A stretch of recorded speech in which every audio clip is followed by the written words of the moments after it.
Bon Père céleste, ce matin, on se réunit pour aller voir ta parole. Seigneur, c'est la nourriture.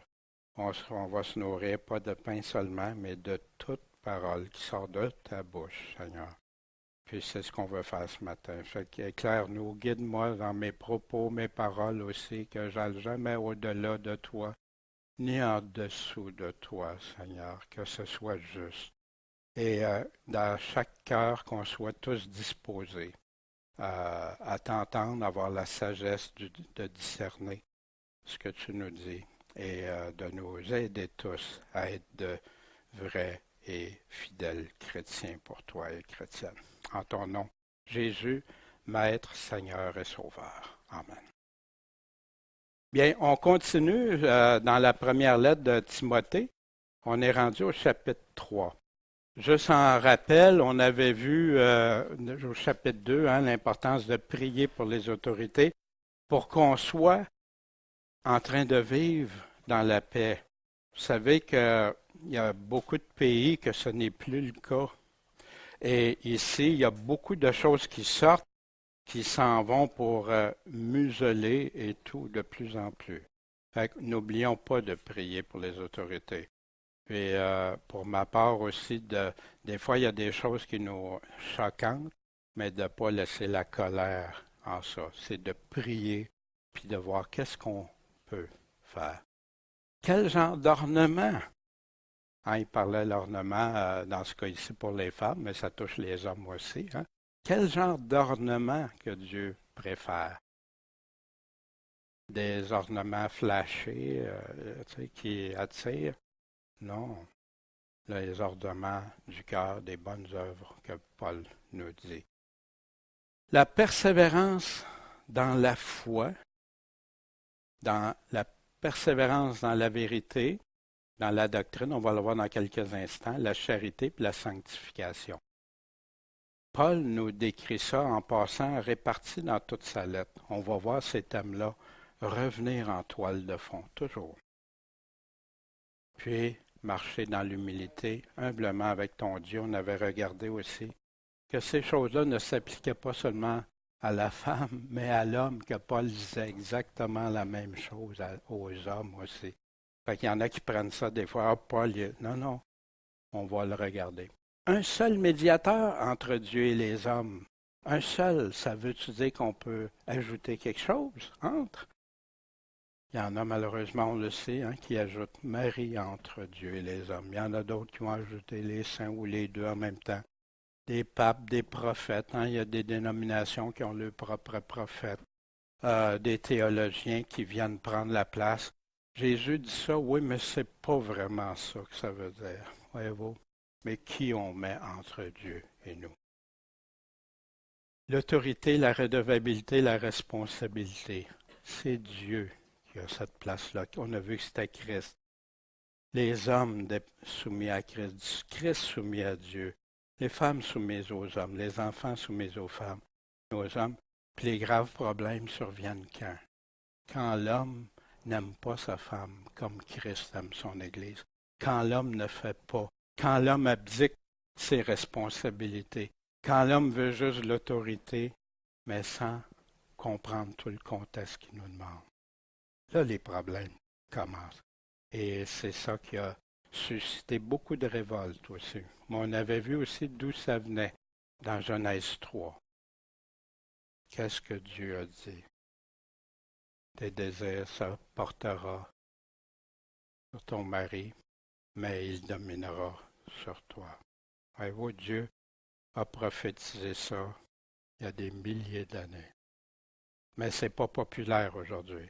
Je vous dirais que je me ferais lancer des tomates, peut-être que je ne serais pas d'une assemblée, mais pas parce que je le dis, mais il y en a qui ne réalisent pas, mais ça vient du Seigneur. Même critère pour tous. Quand il disait ici, elle sera néanmoins sauvée en mettant des enfants au monde, pourvu qu'une condition qu'elle persévère dans la foi, dans la charité, dans la sanctification avec modestie. C'est ce qu'on voyait. Mais on pourrait dire la même chose, il sera néanmoins sauvé pourvu qu'il persévère dans la foi. J'ai fait une erreur. dans la charité, dans la sanctification, dans la modestie. J'aime pas changer les textes, mais pourquoi? À plusieurs endroits, on a vu que Paul répétait la même chose aux hommes. Exactement les mêmes choses, sauf, bien sûr, pas mettre des enfants au monde. On avait regardé ça aussi, que la femme, ben oui, Paul dit même que une femme qui n'est pas mariée peut même servir davantage le Seigneur. Fait qu'il n'était pas en train de dire que c'était une obligation de mettre des enfants. Mais il en parlait juste au préalable. À Timothée, cet évêque, ce pasteur de pasteurs, prends garde à toi et à quoi? À la doctrine. On a vu la doctrine, on va le revoir tantôt. Persévère dans ces choses, car en faisant cela, tu te sauveras, puis ceux qui t'écoutent. Est-ce que Paul disait différent? Pas du tout. C'est à tous. Mais malheureusement, aujourd'hui, c'est comme mis de côté souvent. Timothée 3, verset 1, on commence. Cette parole est certaine. Paul répète ça dans la lettre à Timothée, la première, la deuxième lettre à Timothée. Il répète à titre pour différentes choses. Cette parole est certaine. 0. Il met un emphase. C'est comme Jésus quand il disait que celui qui a des oreilles entende. En vérité, je vous le dis. Est-ce que Jésus avait besoin de dire en vérité? Non, mais il veut capter notre attention. Il veut. Si quelqu'un désire être évêque, c'est une œuvre excellente. Paul encourage ça. Maintenant, il y a une confusion. Le mot évêque, parfois, est remplacé par pasteur, par ancien. Mais quand tu regardes l'ensemble de la parole, ça revient tous synonymes. Et voici ce que, dans Acte 27, Paul a envoyé de Milet à Éphèse pour faire venir les anciens de l'Église. Et le jour suivant, Paul vint avec nous chez Jacques et tous les anciens y vinrent.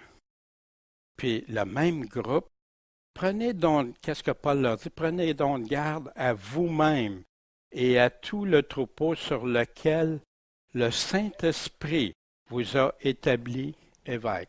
Est-ce qu'il y a une différence entre ancien, évêque, tout ça? Non, c'était juste pour clarifier tout simplement.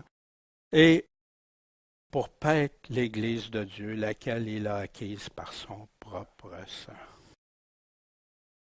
Et on poursuit. Après ça, Paul continue, mais il faut que l'évêque soit irrépréhensible. C'est une œuvre excellente. Mais avant, il y a des conditions, il y a des critères à respecter. Irrépréhensible, on va tous les voir. Mari d'une seule femme, on va en parler tout de suite. Mari d'une seule femme. Qu'est-ce que ça veut dire, mari d'une seule femme? Est-ce que je peux m'être marié à plusieurs reprises?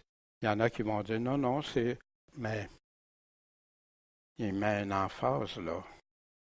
Mais irrépréhensible, si ça fait tu t'as été marié à plus d'une reprise, comment ça va? Comment tu vas dire aux gens que le mariage est jusqu'à la vie, à la mort, que tant que l'autre est encore en vie, tu ne peux pas te remarier? Comme Paul le dit si bien. Mari d'une seule femme. Vigilant sur tes gardes. C'est répété partout dans le Nouveau Testament. Modéré. Pas partir sur des... Tempéré, modéré, honorable. Oui, on peut dire que cet ancien, cet évêque-là est honorable dans ce qu'il fait. Hospitalier. Ben oui.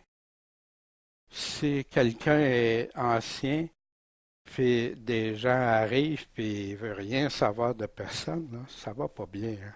Ça va pas bien. Il est là pour être le conducteur, veiller sur les... accueillir. Propre, enseigner. Celui-là, on va le développer. Irrépréhensible. Maintenant, irrépréhensible, ça veut dire parfait. Non, mais que tu puisses rien y reprocher de ce que Paul est justement dans le contexte en train d'établir. On a un exemple ici dans Philippiens quand Paul disait « Faites toutes choses sans murmure, sans dispute, afin que vous soyez sans reproche et purs, des enfants de Dieu irrépréhensibles au milieu de la génération corrompue et perverse. » parmi lesquels vous reluisez comme des flambeaux au monde. Tu peux-tu faire ça quand tu es répréhensible dans tes voies, dans tout ce que tu fais? Ben non. La lumière qui portant devant eux, quoi? La parole de la vie, pour me glorifier en la journée de Christ et n'avoir pas couru en vain, ni travaillé pour rien. Que Paul nous dit, il disait ça aux Philippiens. On a ici dans le Nouveau Testament, contrairement à moi ce que j'avais appris, c'est qu'il n'y a pas, qu'il y a aucun juste, c'est impossible, on est tous. Mais Paul en parle de ça, non, il n'y a pas un juste, puis tout ça, puis il amène ça dans un contexte pour amener les gens à réaliser leur état de péché et tout ça. Mais le Nouveau Testament est rempli d'endroits qui nous dit qu'il y a des personnes justes, des personnes honnêtes, des personnes correctes. Par exemple, ici, on a Zacharie, puis sa femme, son nom était Élisabeth, au verset 6. Ils étaient tous deux, comment? Justes devant Dieu, marchant dans tous les commandements et dans toutes les ordonnances du Seigneur, sans reproche. Ils étaient irrépréhensibles. Propre enseigné. Paul le définit très bien. Vous savez, Timothée et Tite, vous pourriez mettre ces lettres-là ensemble, là, puis vous allez voir. Puis une complète l'autre. Paul va donner des précisions à Tite qu'il n'a pas nécessairement donné à Timothée. Timothée à l'inverse. Timothée, en passant, a été certifié, approuvé par Paul. Il l'a suivi partout. Ici, à Tite, il disait d'établir des anciens attachés à quoi? À la vraie parole. Ça veut-tu dire qu'il y a des fausses paroles? Attachés à quoi, là? À la théologie, attaché au discours, attaché au l'homilétique, non, attaché à la vraie parole, telle qu'elle a été enseignée. Paul a dit ça il y a 2000 ans, telle qu'elle a été enseignée par Jésus et ses apôtres, afin d'être capable d'exhorter selon quoi? La saine doctrine. On va revenir à ça, la doctrine. Aujourd'hui, la doctrine, ça n'a plus d'importance pour beaucoup, malheureusement. Alors que c'est le point central de ce que Paul dit à un ancien, aux évêques, à ceux qui ont la charge. La doctrine est centrale. Et après ça se rattache tout. Mais oui, c'est le commandement de Jésus, on va le voir dans quelques instants. Capable d'exhorter selon la saine doctrine, de refuter les contradicteurs. Il y en avait dans le temps de Paul. Imaginez aujourd'hui, on en parlait tantôt, c'est incroyable. Il y en a en effet surtout parmi les circoncis, pas seulement là, mais il y en a là, beaucoup, puis surtout dans le temps de Paul. Mais beaucoup de gens rebelles. Rebelles à quoi? À la vraie parole, à la saine doctrine. De vains discoureurs. Ça donne quoi leur discours? Des belles paroles. Puis des gens, comme il nous dit, qu'ils sont superbes en parole. Je me souviens quand je prenais mes cours, en théologie pastorale, puis après ça en homilétique, on me montrait comment prêcher, puis capter l'attention, puis partir, puis t'entraînes les gens dans tout. Puis tu saupoudres d'un peu de versets. Je vous le dis honnêtement, je suis pas capable, puis plus intéressé, loin de là à ça. La puissance, ça vient de la parole de Dieu. Beaucoup de vains discoureurs et de séducteurs. Séduire, il faut que ça soit intéressant. Les choses agréables. Ils ne mettront jamais sur l'accent sur le salé, ou quand ils le font, c'est pour condamner quelqu'un qui ne veut pas dire comme eux autres. Auquel il faut fermer la bouche. Qu'est-ce qu'ils font? Ils bouleversent des familles entières, enseignant pour un gain honteux, ce qu'on ne doit pas enseigner. C'est plus la parole qui enseigne. C'est autre chose. Oui, il parle de la parole, mais avec plein d'ajouts. Voici, propre enseigner, c'est quoi qu'on doit enseigner? C'est quoi la saine doctrine? Jésus s'approchant leur parla en disant, « Toute puissance m'est donnée dans le ciel et sur la terre. Donc, allez, enseignez toutes les nations. » Enseigner, enseignement, doctrine, c'est synonyme en passant. Les baptisants, Au nom du Père, du Fils et du Saint-Esprit. Il y en a malheureusement qui oublient ça, puis c'est seulement au nom de Jésus, parce qu'ils ont vu un autre passage qui disait de baptiser au nom de Jésus. Mais ça ne se contredit pas quand tu regardes les choses, mais eux en font une doctrine que c'est juste Jésus. Quelle tristesse! C'est les paroles de qui? Les enseignants de quoi? C'est ça l'Évangile. C'est ça la commission, la grande commission d'Évangile, de garder tout ce que je vous ai commandé. Et voici, je suis toujours avec vous jusqu'à la fin du monde. Amen. C'est la grande commission. L'Évangile, aller évangéliser, c'est d'aller porter ça, le message de Jésus-Christ, son enseignement, sa doctrine. Est-ce qu'on pourrait dire une autre doctrine que celle de Jésus? Puis vous avez là, dans Marc 1, ici, juste pour appuyer, il y a plein d'autres endroits, mais juste pour appuyer. Commencement de quoi? De l'Évangile de Jésus-Christ. C'est le premier verset de Marc, de l'Évangile de Marc, pendant 16 chapitres. Commencement de l'Évangile. Il dit, continue, non sujet au vin, non batteur ou violent, non convoiteux d'un gain déshonnête. T'aimerais ça, hein? Quelqu'un qui arrive ici puis sous influence? Ou que tu entends parler que la semaine, là, je prends un coup? Ou il y en a, malheureusement, il y en a. Ou que je prends d'autres choses. Violent? Que je suis violent avec mon épouse? Qu'un pasteur est violent avec son épouse ou avec ses enfants? Convoiteux d'un gain déshonnête. Je convoite. Non querelleur, non avare, ça fait toute partie des critères. Un chrétien vit comme ça, mais quelqu'un qui va aller en avant ou quelqu'un qui va avoir un rôle dans l'Assemblée se doit bien sûr d'être ça. Puis pourquoi Paul disait ça à Timothée? C'est un aide-mémoire. Il va y dire comment il faut se conduire dans l'Église de Dieu. Puis, quand on voit ici, qu'est-ce qu'il disait dans la deuxième lettre à Timothée? Rejette les questions folles qui sont sans instruction, sachant qu'elles ne font que produire quoi? Des querelles. On entend des choses, des fois, les gens s'obstinent sur des détails, des points, mais c'est plus même des points de la parole de Dieu. Il ne faut pas que le serviteur du Seigneur soit querelleur, mais doux envers tout le monde. Propre à enseigner. Il dit qu'est-ce que c'est? Capable d'enseigner, supportant patiemment les mauvais. Enseignant avec douceur ceux qui ont un sentiment contraire, afin d'essayer si en quelques jours Dieu leur donnera la repentance pour reconnaître la vérité, et afin qu'ils se réveillent pour sortir des pièges du démon par lequel ils ont été pris pour faire sa volonté. Fait qu'ici, propre à enseigner, c'est-tu pour tomber sa tête des autres? C'est-tu pour essayer de lui trouver des poux, des choses? Non. C'est pour les amener à se réveiller. Puis si j'ai pas en tout cas pour ma part, j'ai été choqué bien sûr au début quand j'ai vu des choses qu'on m'avait dit, puis je vérifiais dans la Bible, puis c'était plus ça. Des années d'études, des années, des milliers de livres. Wow, quelle perte de temps!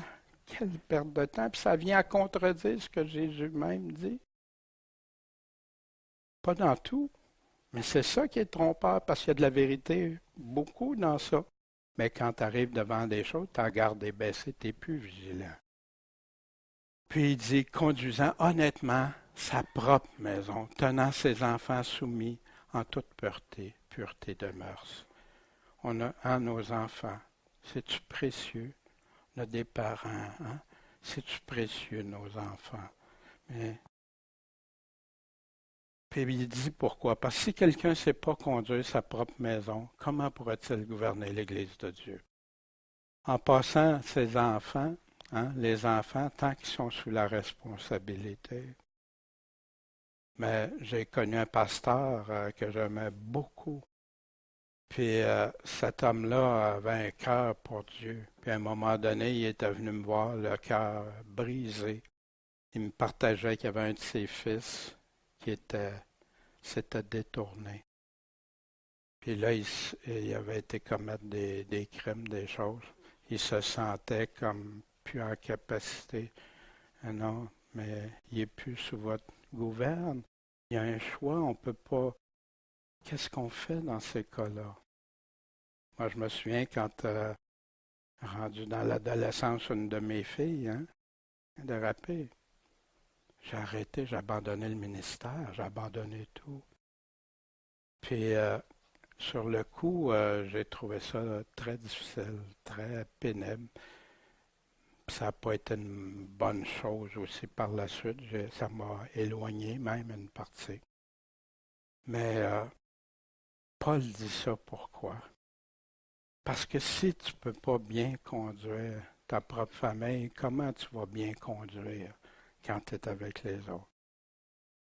Puis c'est pour ça aussi après, quand ma fille, qui s'était, on l'avait envoyé à un camp chrétien après, puis elle était revenue pleine de joie, puis là, vouloir servir le Seigneur, là, c'était wow, tu sais, là. Mais jusqu'où, c'est une chose à... Fait que mettons tout l'amour qu'on peut pour nos enfants, mais à les élever en toute pureté de mœurs. Mais ils vont être bombardés, puis on va le voir dans quelques instants. Il y a un exemple. Vous vous souvenez de Corneille, le centenier romain, homme dévot et craignant Dieu avec toute sa famille. Quel bel exemple. Quel bel exemple. Priant Dieu continuellement. Voici ce qu'il dit à titre. La raison pour laquelle je t'ai laissé en Crète, c'est afin que tu achèves de mettre en bon ordre les choses qui restent à régler, que tu établisses les anciens, des anciens de ville en ville, suivant que je t'ai ordonné, ne choisissant aucun homme. Il y a des places que s'il n'y en a pas aucun qui correspond, qu'est-ce que tu fais? Il y a des endroits, il y a quelqu'un qui conduit, un pasteur qui conduit une assemblée qui m'a dit, ben, qu'est-ce qu'on fait quand on va, on ne sait pas où les référer, tout ça, puis moi, je me sens plus comme en capacité, tu sais. Ben, dans ce temps-là, qu'est-ce qu'on fait? C'est mieux de se réunir ensemble, de prier, de chercher la face de Dieu, de lire la parole, de chercher qu'est-ce qu'elle veut dire, cette parole-là. Se soumettre à Dieu. Il dit, tu es obligatoire.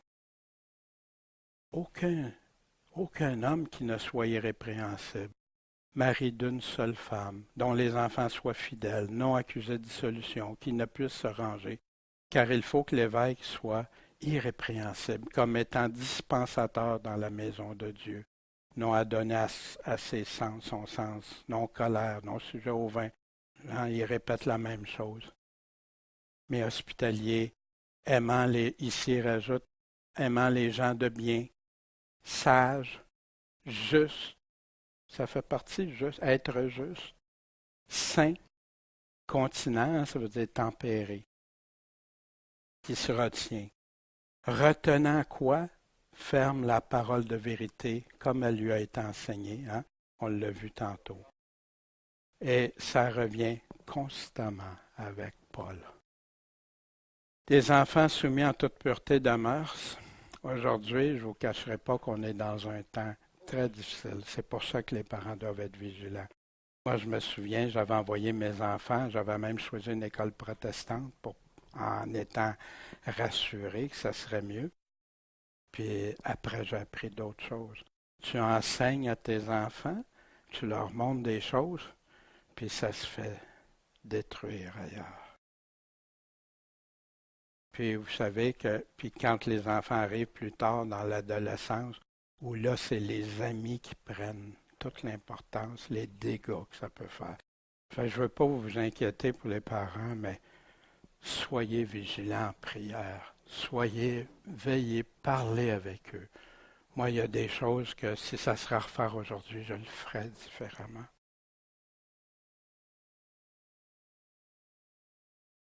Sache que dans les derniers jours, ça se peut-tu qu'on soit arrivé vers ça, il y aura des temps difficiles. Les hommes seront comment? Égoïstes. L'argent va compter. Fanfarons, hein? Ils sont prêts à braver n'importe quoi. Tout est extrême aujourd'hui. Hautains, on se prend pour d'autres.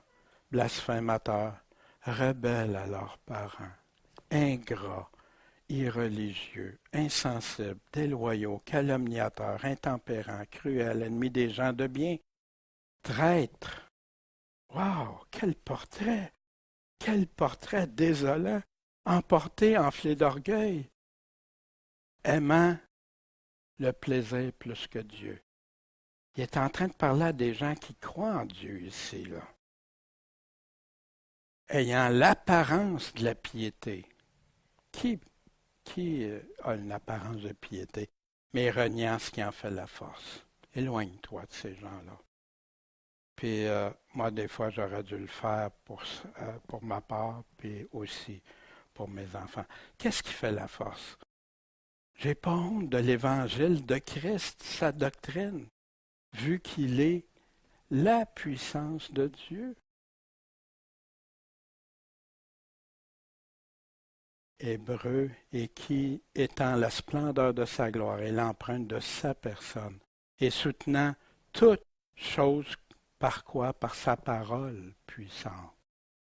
La force, sa parole, qui est tellement mise de côté de nos jours. La parole de Dieu est vivante et efficace, plus tranchante qu'une épée quelconque à deux tranchants.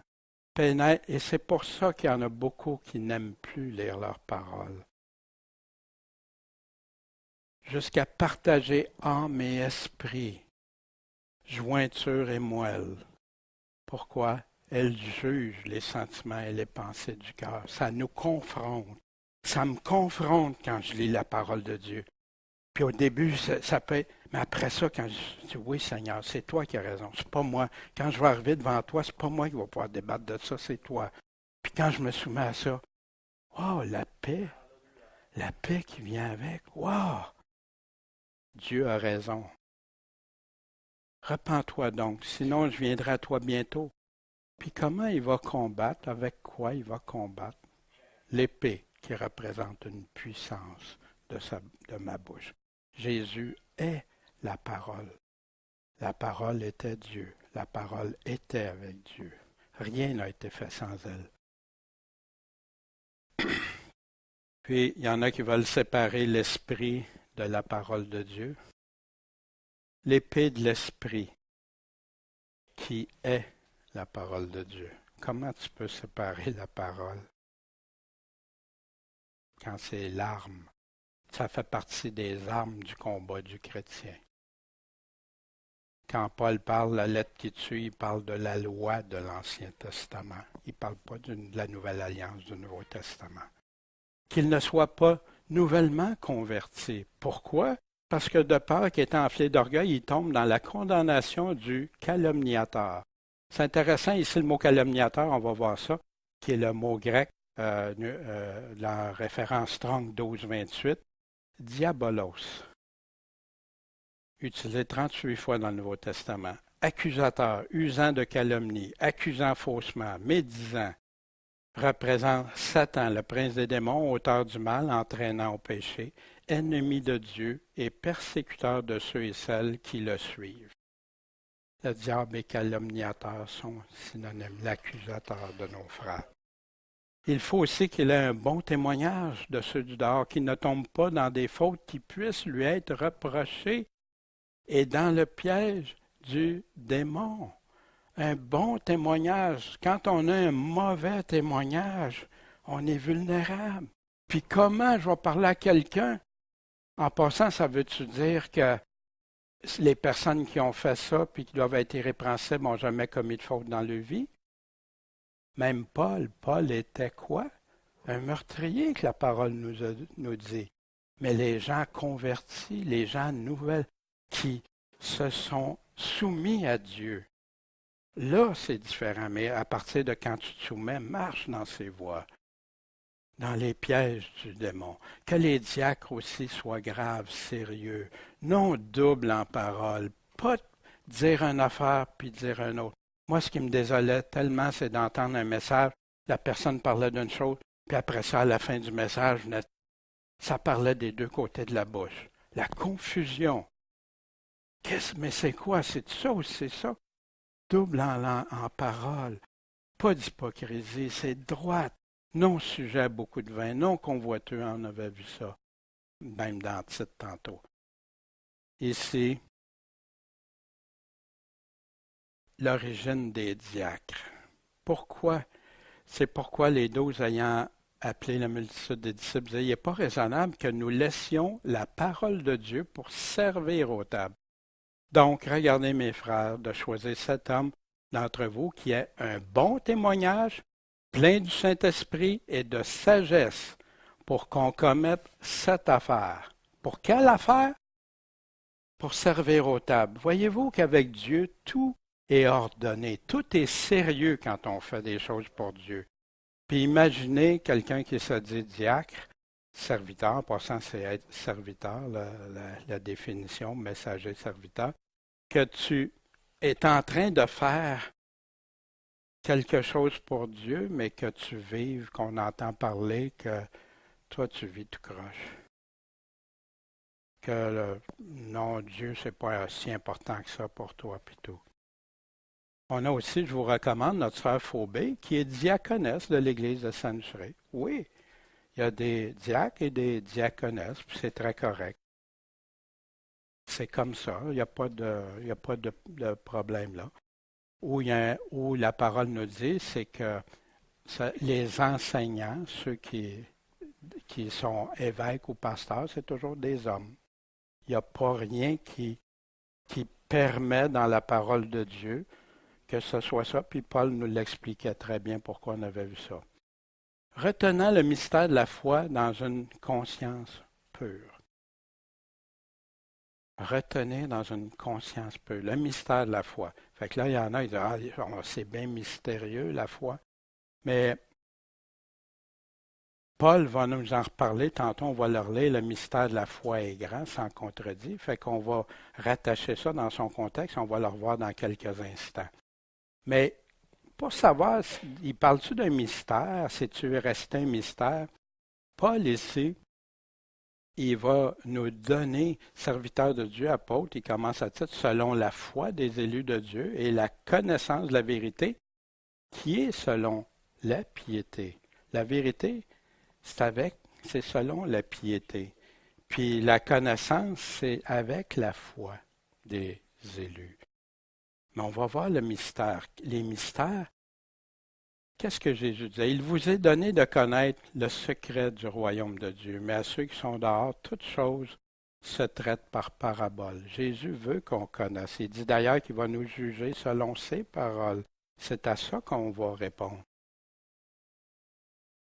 Fait qu'ici, Paul parlait aux Colossiens, savoir le mystère qui avait été caché dans tous les siècles et dans tous les âges, mais qui est maintenant manifesté à ses saints, auquel Dieu a voulu donner à connaître quelles sont les richesses de la gloire de ce mystère parmi les gentils, c'est savoir Christ qui a été prêché parmi vous et qui est l'espérance de sa gloire. Dans la majorité des places, pour dire presque toutes que Paul parle de mystère, il les explique. Voici, je vous dis un mystère, puis il donne l'explication. Je vous dévoile un mystère, je vous annonce le mystère, puis il nous le dit.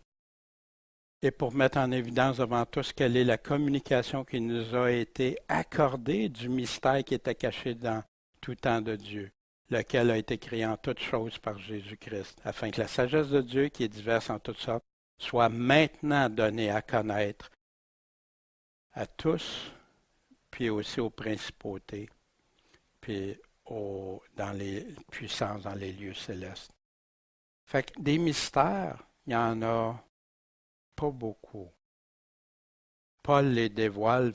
Prenez une concordance, regardez ça, vous allez voir pas loin après le mystère, vous allez voir il va expliquer.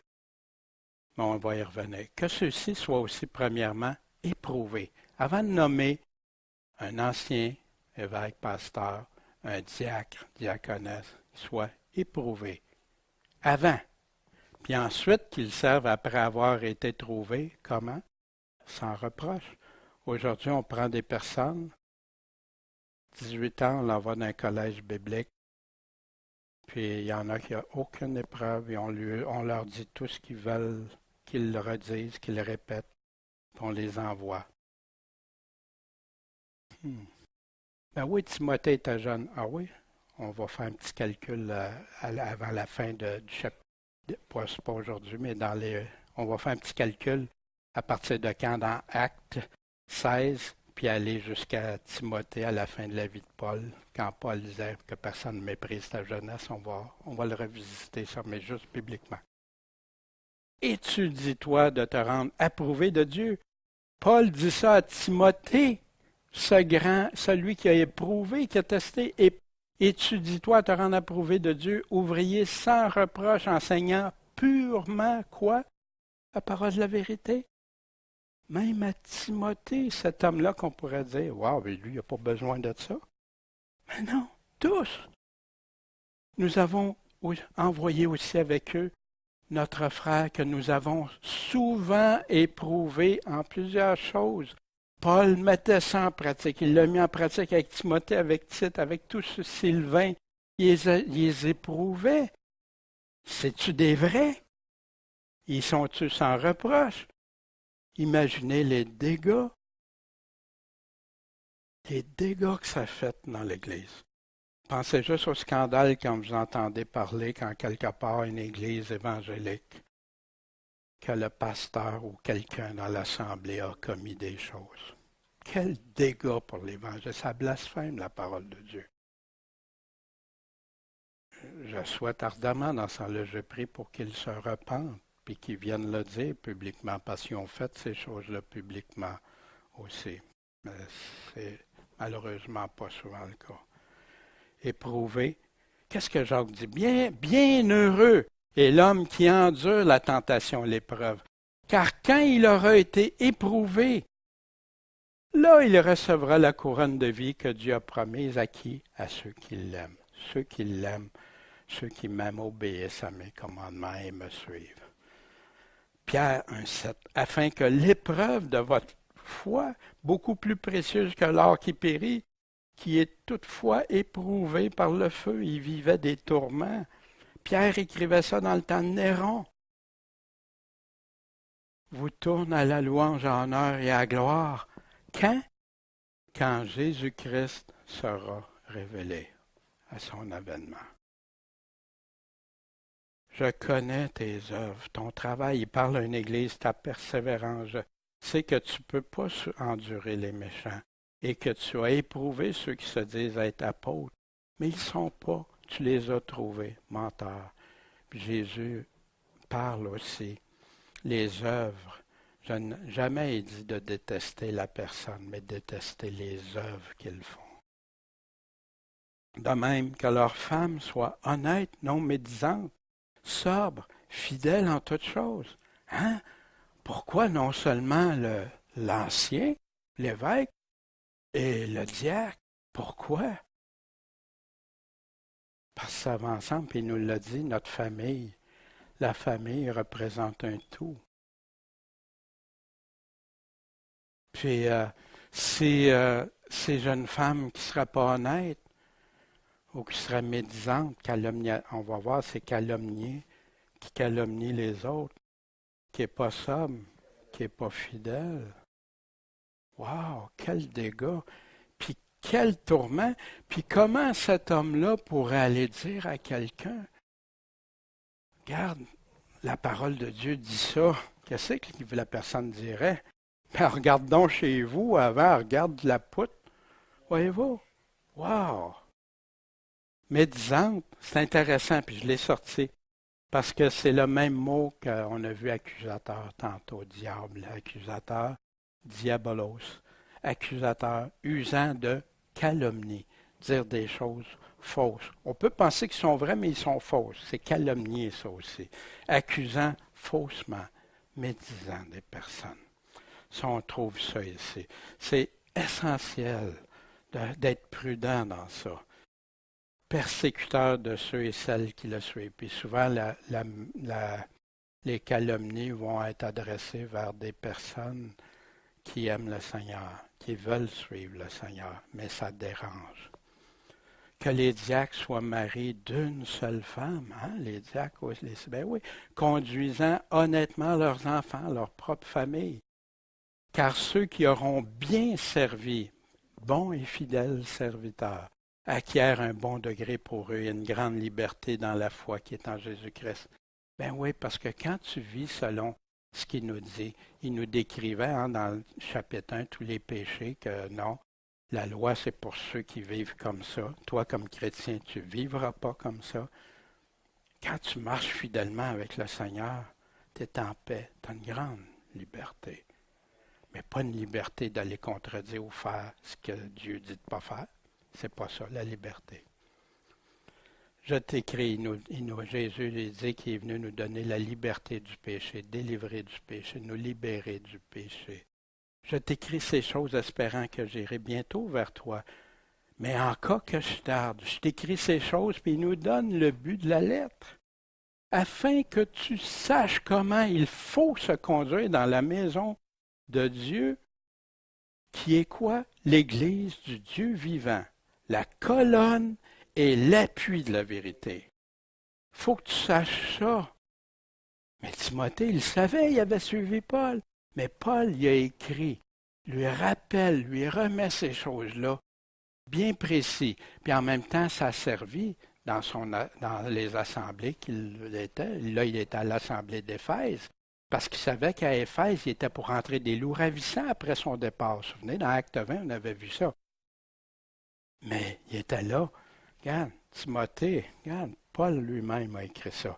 Mais Dieu, dans sa grâce, dans sa bonté, savait qu'on aurait ça 2000 ans plus tard.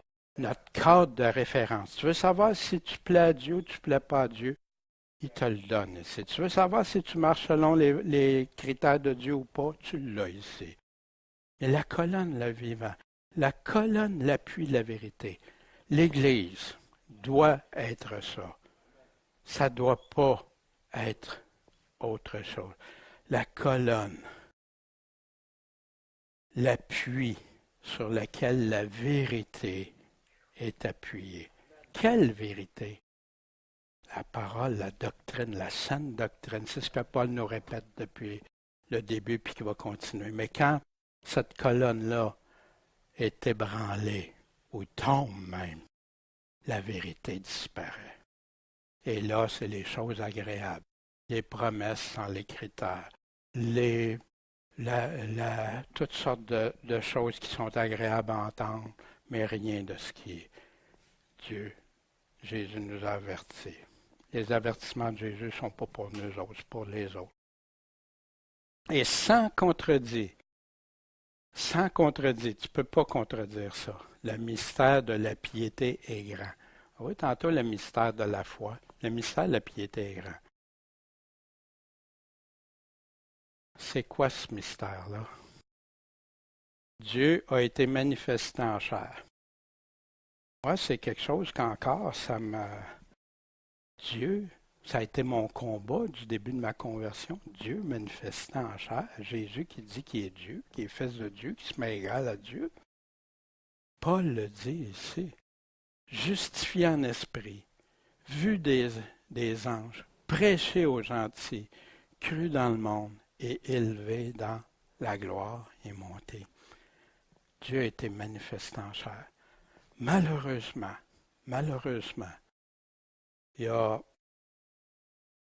ce texte-là a été modifié, altéré dans les versions modernes. Et je vais vous le démontrer. Voyez-vous, ça a été changé pour celui au lieu de Dieu. Mais le mot dans le texte grec de Louis II, en passant, Louis II doutait que Marie soit la naissance d'une vierge, pour ça qu'il a mis la jeune femme au lieu de la vierge dans ses traductions. Puis je ne veux pas déblatérer, mais Louis II, ça a été mentionné même par l'histoire de la Bible dans les premiers écrits par Daniel Larcher, qui a été modifié par la suite par un autre auteur qui a dit qu'il faisait son livre, mais qui a effacé ces choses-là. On les a encore dans le livre original qui disait que Louis II affaiblissait le texte, enlevait des choses du texte qui étaient majeures, puis cru dans le monde. Ici, le mot grec de 23,16, pourquoi on peut être si sûr? C'est théos. Qu'est-ce que ça veut dire théos? C'est Dieu. Une divinité, spécialement la divinité suprême. Ça peut être traduit Dieu, ça peut être des dieux aussi, le 23,16. À des endroits, il va le traduire, il va mettre le mot Seigneur, Christ. À des places, il va mettre même le mot ça ou celui. Puis non traduit, je ne les ai pas trouvés. 1162 fois ça apparaît le mot théos dans le Nouveau Testament.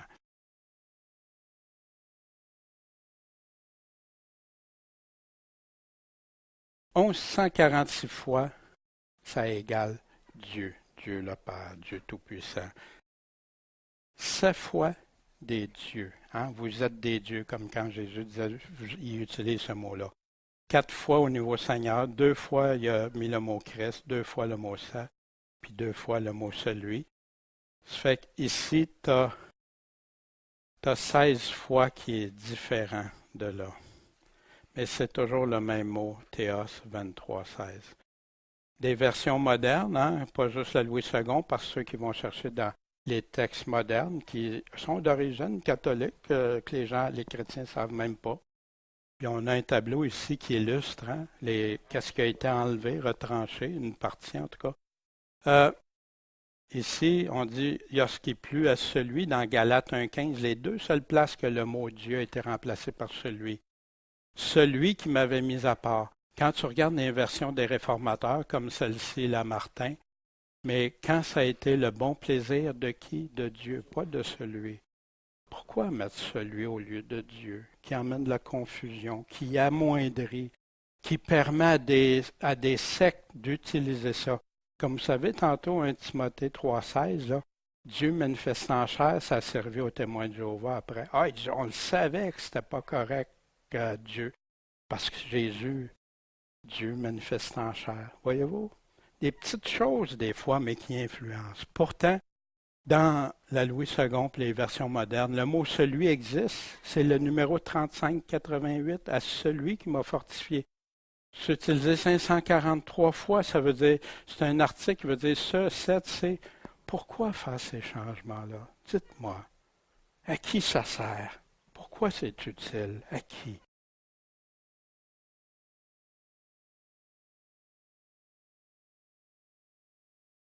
Ce matin, j'ai tenté que Dieu m'accorde la grâce de ça, de rester collé à ses paroles, de ne pas aller au-delà, mais de ne pas abaisser ce qu'il dit. Mais aujourd'hui, il se passe l'apostasie dans les assemblées. Qui nous avait prédit? Mais il y en a qui vont renier, fermant l'oreille à la vérité pour se tourner vers des fables. Vous savez ce que ça veut dire une fable quand tu vas arriver devant Dieu avec une fable? Quelle valeur ça va avoir? La parole de Dieu. Lisez le psaume 119. Allez voir l'importance de la parole de Dieu, puis de l'aimer, puis de la suivre. Mais le Nouveau Testament dit ça, puis la parole de Dieu, c'est Jésus-Christ. Quand Jésus-Christ parle, ou il fait parler ses apôtres, c'est sa parole. Il y en a qui ne réalisent pas, qui vont mépriser les paroles même de Jésus ou des apôtres pour leur pensée, leur théorie, leur opinion. Puis la doctrine de Christ, l'Évangile va rester voilé, mais pour qui? Je vous le dis, Jésus ne cache pas. Ça ne veut pas dire qu'il n'y a pas des choses qu'on trouve complexes. Des fois, regardez, ben justement, ça nous donne l'opportunité du Seigneur, guide-moi humblement, éclaire-moi, qu'on comprenne, qu'on vienne à comprendre sa volonté claire, 100%. Mais Jésus nous aurait dit, je vais vous juger selon mes paroles, mais je vais vous les cacher. Je ne voudrais pas que vous les compreniez. Demandez, vous recevrez. Cherchez, vous trouverez. Puis frappez, on vous ouvrira. En quelques réflexions, Paul Paul rend le ministère très important, une œuvre excellente, mais il y a les conditions qui vont en ça. Il y en a qui effacent les conditions ou qui les altèrent. Qui peut être choisi pour un ministère selon la parole? Quels sont ces critères-là pour être un serviteur du Seigneur? Qu'est-ce qui fait qu'on peut être, en devenir édifié selon Dieu? Irrépréhensible, mari d'une seule femme, juste, bon, pas querelleur, pas donné au vin. Est-ce qu'on a tous ces critères-là? Est-ce qu'on les regarde? Bien conduire.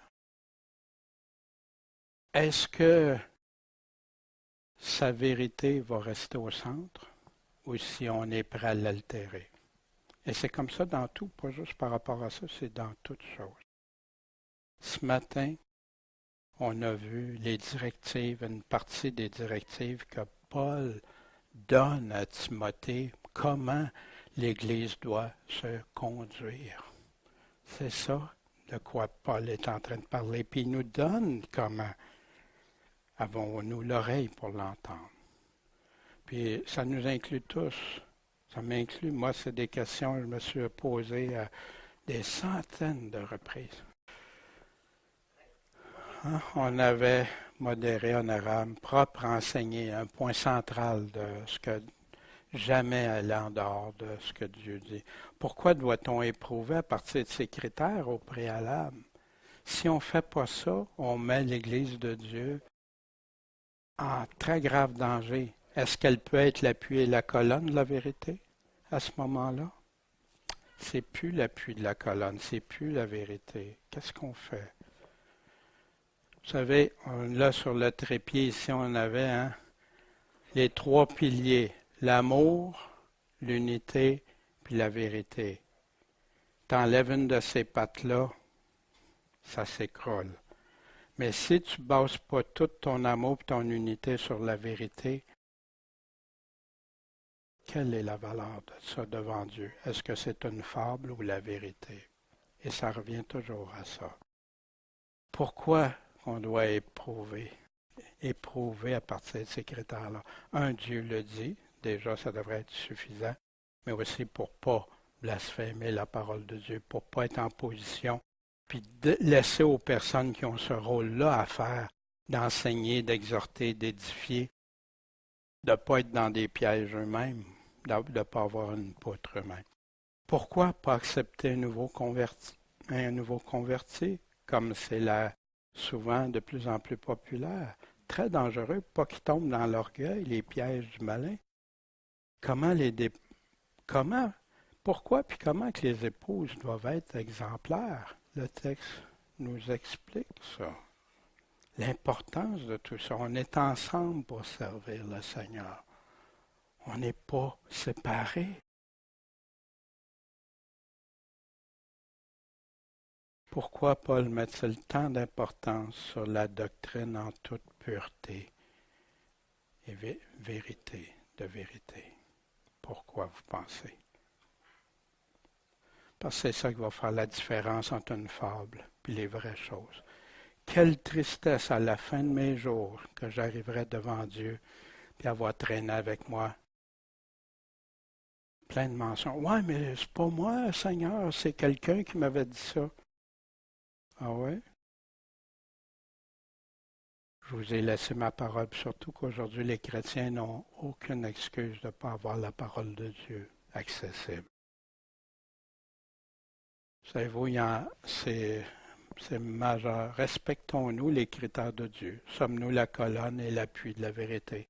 Puis ça, chaque assemblée a cette réflexion-là à se faire. Est-ce qu'on est en train de jouer notre rôle d'assemblée?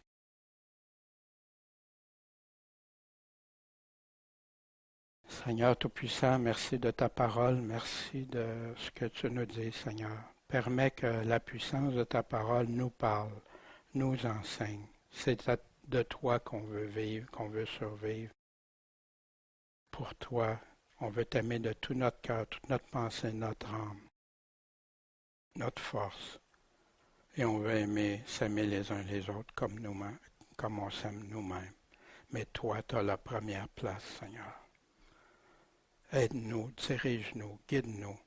Puis, Seigneur, s'il y a des choses que je mentionne, que les gens ne sont pas d'accord, Seigneur, c'est pas ça qui est important. Ce qui est important, c'est qu'ils soient en accord avec ce que toi tu dis, Seigneur.